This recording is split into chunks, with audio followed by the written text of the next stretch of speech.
ඉතින් අද වීඩියෝ එක කලින් අරන් ආපු වීඩියෝ එකේ දෙවෙනි කොටස. ඒ කියන්නේ අපේ ට්‍රිප් එකේ දෙවෙනි දවස. අද තමයි අපි සිංහරාජ යන්නේ. ඊට කලින් මම ඔයාලට පෙන්නන්නම් අපි ඊ ඇවිල්ලා නතර වෙච්ච තැන කොහෙද කියලා.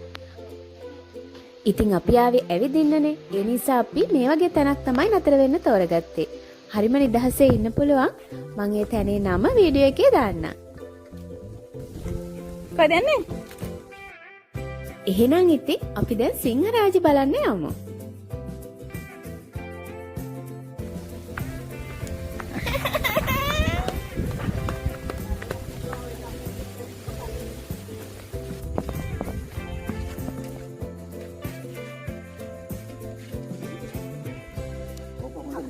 Boleh. Malay kumbiyo.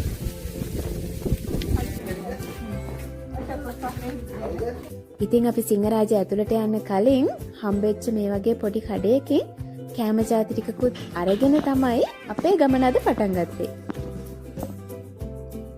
අපි අද සිංහරාජට එන්ට්‍රන්ස් එක ගන්නෙ පිටදෙනිය එන්ට්‍රන්ස් එකේ. අපි දැන් එතෙන්ට තමයි ඇවිල්ලා තියෙන්නේ. අපි නතර වුණ තැන ඉඳලා පොඩි දොරක් තමයි මෙතෙන්ට තිබුණේ. මෙතෙන්ට ඇවිල්ලා ටිකට්ස් අරගෙන ඒ වගේම ගයිඩ් කෙනෙකුත් එක්ක තමයි අපි සිංහරාජ ඇතුළට යන්න දැන් හදන්නේ. 188ක් තියෙනවා. දිස්ත්‍රික්ක 3කට තමයි ඉන්නේ. මේ අපි අද ඇතුළුනේ මාතර එන්ටර්ස් එකේ. පිටදෙනිය කියන එන්ටර්ස් එකෙන් තමයි ඇතුළුනේ. අර පැත්තෙන් ගත්තා රත්නපුරේ තව එන්ටර්ස් එකක් තියෙනවා. අයි ගාල්ලේ. ප්‍රධාන එන්ටර්ස් 3ක් තියෙනවා. ගොඩක් වෙලාවට සිංහරාජ බලන්න යන අයට කියන්නේ ජනවාරි මාර්තු අතර කාලේ සහ අගෝස්තු ඔක්තෝබර් අතර කාලවල වල යන්න කියලා. එයාට කියන්නේ 1000 ෆූට් කියලා කියන මිලිපීස් කියලා. සෙන්ටිපීස් කියන්නේ 7යි. එයා පොඩි. ඒ කියන්නේ ගෑවුත් ඒ වගේම ගොඩක් උදෙන් ගියොතින් ඔයාලට ගොඩක් සත්තු බලා ගන්න පුළුවන්. සිංහරාජ බලන්න යන්න ඉන්න කෙනෙක්ට ඒක වැදගත් වෙයි.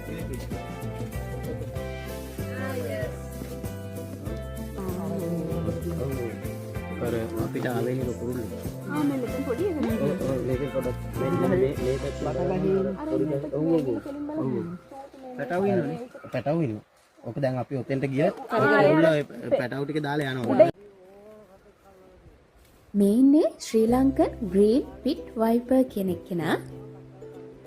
සිංහරාජදී අපිට පුංචි පුංචි සත්තු වගේම මෙන්න මෙයාලවත් දැක ගන්න පුළුවන්. ඒක හරිම ලස්සන ගමනක්. හැබැයි ඉතින් අපි මෙයාලටවත් මේ ලස්සන වනාන්තරයටවත් කිසිම කරදරයක් හිරිහැරයක් නොවන විදිහට තමයි අපේ ගමන අපි යන්න ඕනේ. බලන්නකෝ කොච්චර ලස්සනයිද කියලා.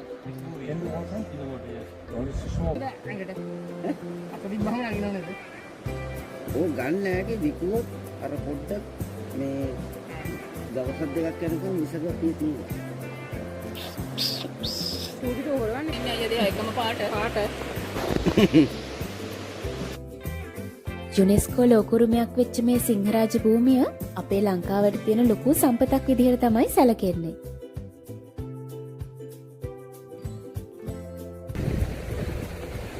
හොලවනවද?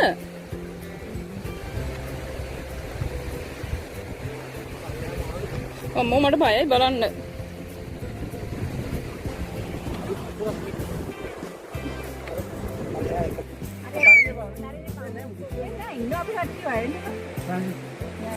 දෙස් විදෙස් සංචාරකයන් ගොඩාක් දෙනෙක් සත්තු බලන්න කැලේ ඇවිදින්න අපේ මේ සිංහරාජ භූමියට එනවා.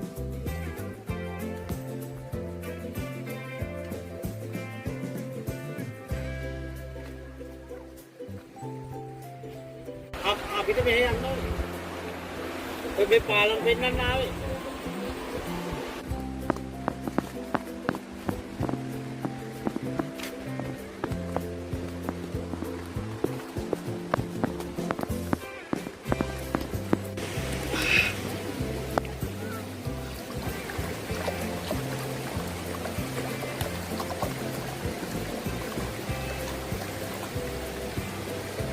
ඉතින් මම වීඩියෝ එකේ මුලින් කිව්වත් වගේ අපි අද සිංහරාජට එන්ට්‍රන්ස් එක ගත්තේ ප්‍රධාන පිවිසුම් මාර්ගයක් වෙන පිටදෙනිය එන්ට්‍රන්ස් එකෙන්.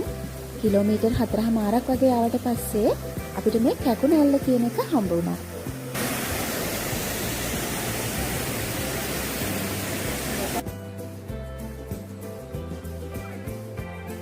ඉතින් කොහොම හරි සිංහරාජය ඇතුළේ තියෙන දියඇලි වලින් ලෝකල්ස්ලට ඒ කියන්නේ අපිට නම් නාන්න දෙන්නේ නැහැ. ෆොරිනර්ස්ලට නම් ඒකේ ප්‍රශ්නයක් නැහැ. කොහොම හරි ඉතින් අපි මේ දේවල් වලටත් ගරු කරලා එන ගමන් තිබ්බ තව වෙන ලස්සන තැනකින් නාගත්තා.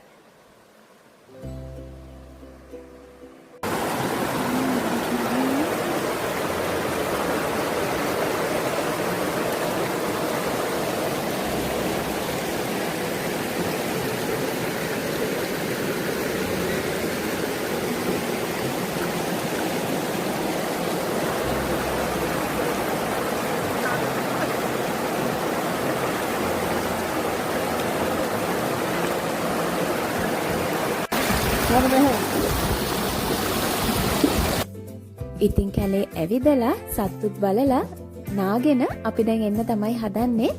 එනවා කියලා කිව්වට අපි හෙට ආයෙම ලංකාගම පැත්තෙන් සිංහරාජයට යනවා.